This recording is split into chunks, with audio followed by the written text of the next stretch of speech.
Hello, this is Don from Musical Relativity.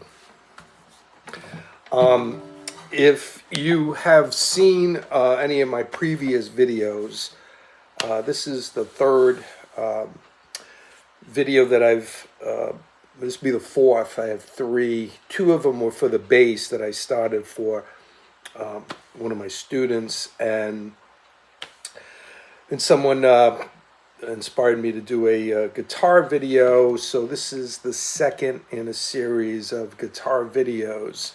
The first one really kind of focused on what I call what is called the double down approach. And briefly, that's where your right hand, you're doing two downs and an up, so it's something like, so I'm coming down on one string, resting my pick on the string below, so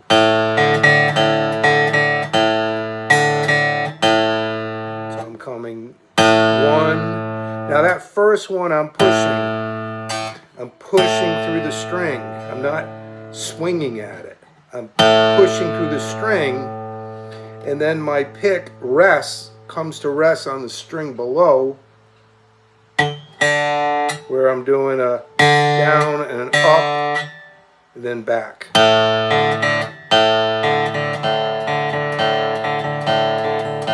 And this is a technique that is used in some way, shape, or form by most of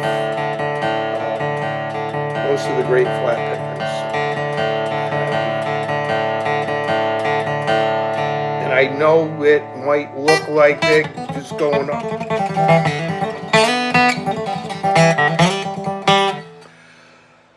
but that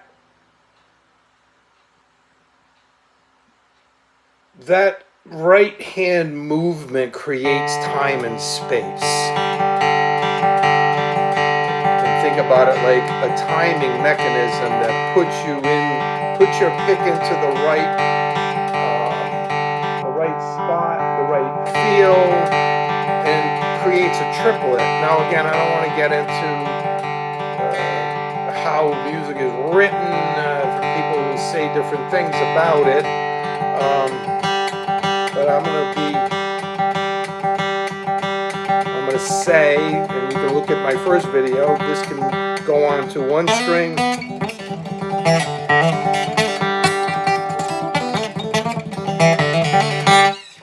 it can be on multiple strings, but the main reason to do this is to get this into your hands and start to feel the pulse of it. Now notice I'm talking while I'm doing this. And if you're someone that's tapping your foot 1, 2, 3, 4 for every measure, then you're playing in 4 time, not in 2. I don't want to get deep into the woods on that. Suffice to say that using this technique, I'm able to play 1, 2, 1, 2, darling, you can't love one. Darling, you can't love one. You can't love one and have any fun, oh darling, can't love one. Now, you could say, well, that's slow. I could say, oh, darling, you can't love one. Darling, you can't love one.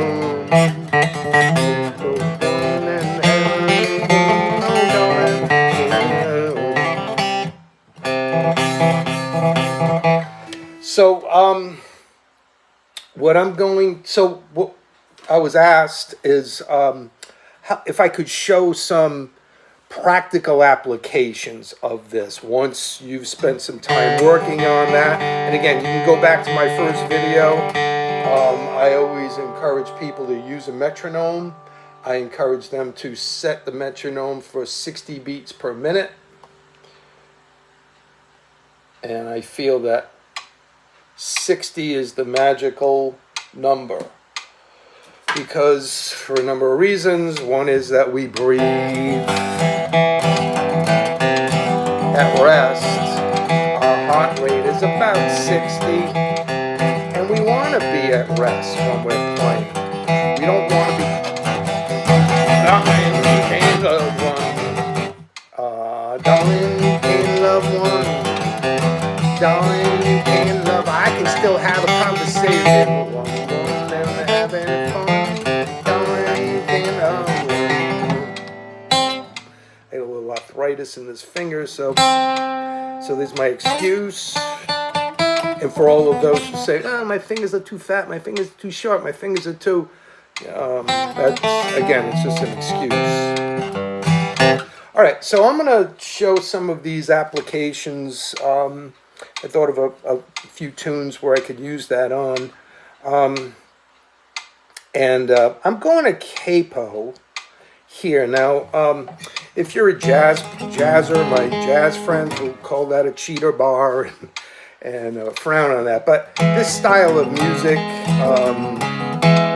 all the great players, all of my heroes, Norman Blake and Tony Rice and Clarence White and Dan Creary, those are my heroes. Doc Watson.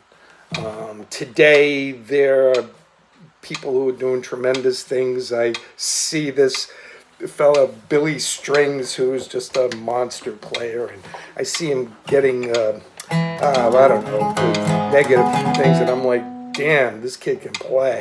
But Billy Strings, I'm sure, can go back and he can look at all these Norman and Tony and Clarence, just like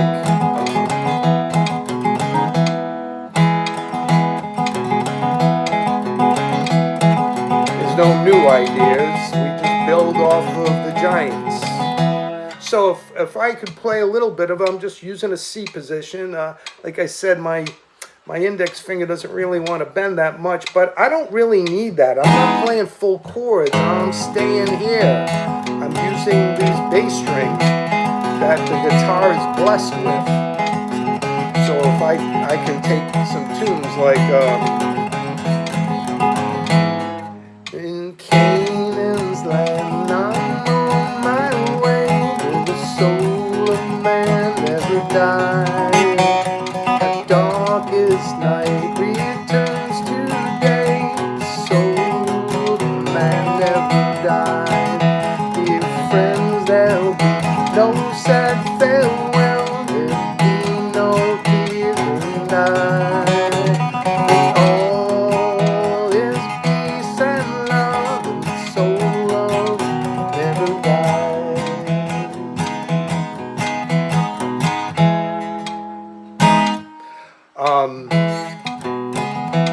There's a great recording, Tony Rice and Ricky Skaggs, and they play in this key, in the key of E. But Maybelle Carter played in the key of E. Now, Maybelle did not play, she played with finger picks, my understanding.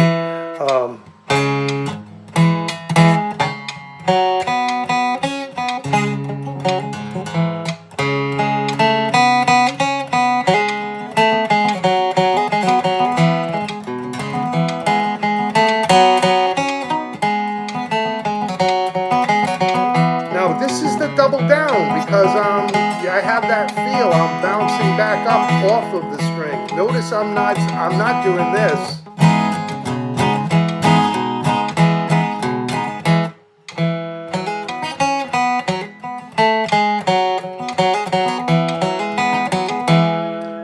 Norman Blake. It was good one time. Everything was mighty fine. The cold tip of the road, day and night.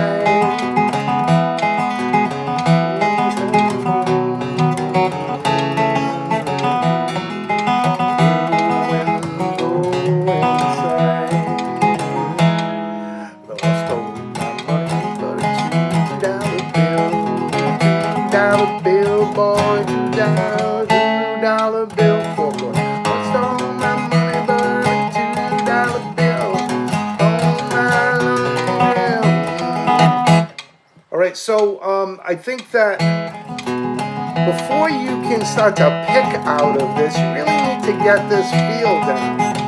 If we go back here, I'll take something, put that in the A position, and it works out of, I'm now playing out of the G, so most often I'm playing out of the C position where I would be here, calling it the C position, but I'm capoed. The G position is really an A, but and I could do that. Again, this is where I want to be, because this is, the guitar is the instrument that has these strings, where you can lead the rest of the band or the listener. Oh yeah, there's my capo. My metronome that's still clicking away over here. I'm going to stop that for a second. So if I were to play, say, a bluegrass tune, which these could all be considered bluegrass tunes, out of the G position, capo on the 2nd fret, notice. And again, I can have a conversation.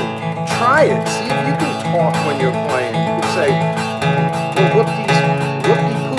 But I have space because I'm not filling up going like, oh, my money but a $2 bill.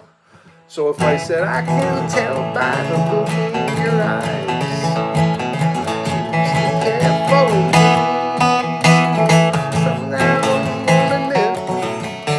That's why I'm so lonesome, you see. If you have made up your mind, if you still want me to know why you leave me down, why don't you tell me so? So if I can say, if you wanted to start to pick out of this, I would stay here and pick out of these bass strings.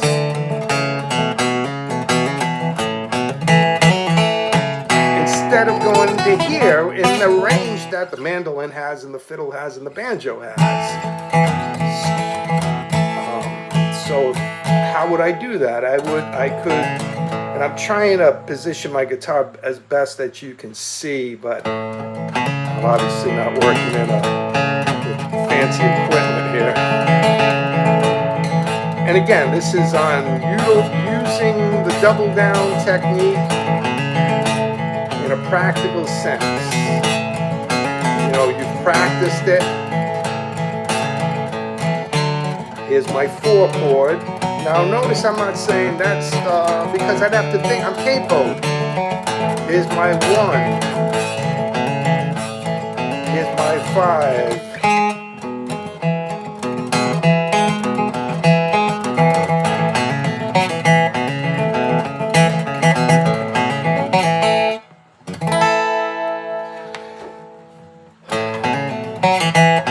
Again, how do you practice that?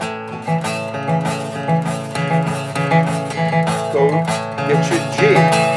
Again, I'm saying the G position. I'm not saying the G. I would say the same thing if I was capoed here. See? Back in the days.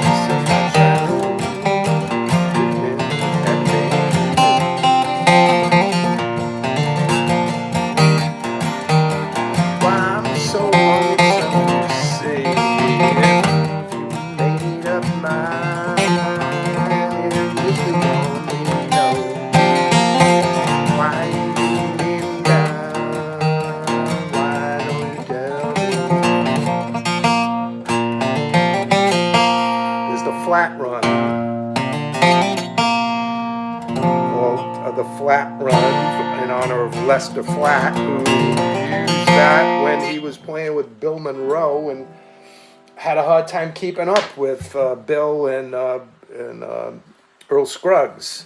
Lester was playing with finger picks at that time. So,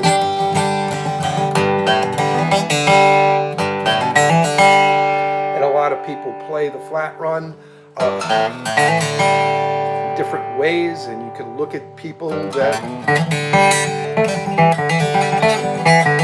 again, you might say, well, you're going up and down. I am, but I have that.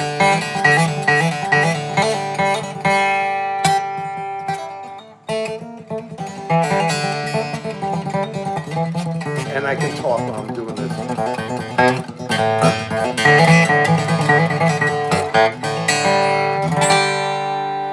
All right, so that's the double down again in a practical sense.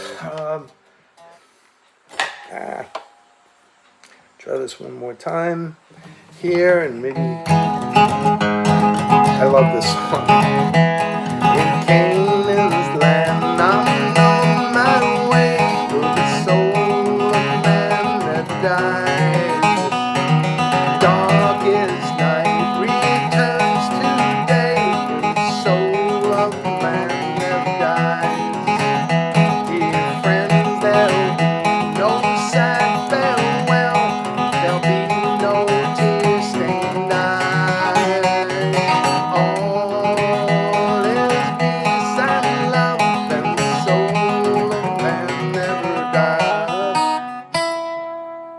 dies. Happy picking. Peace.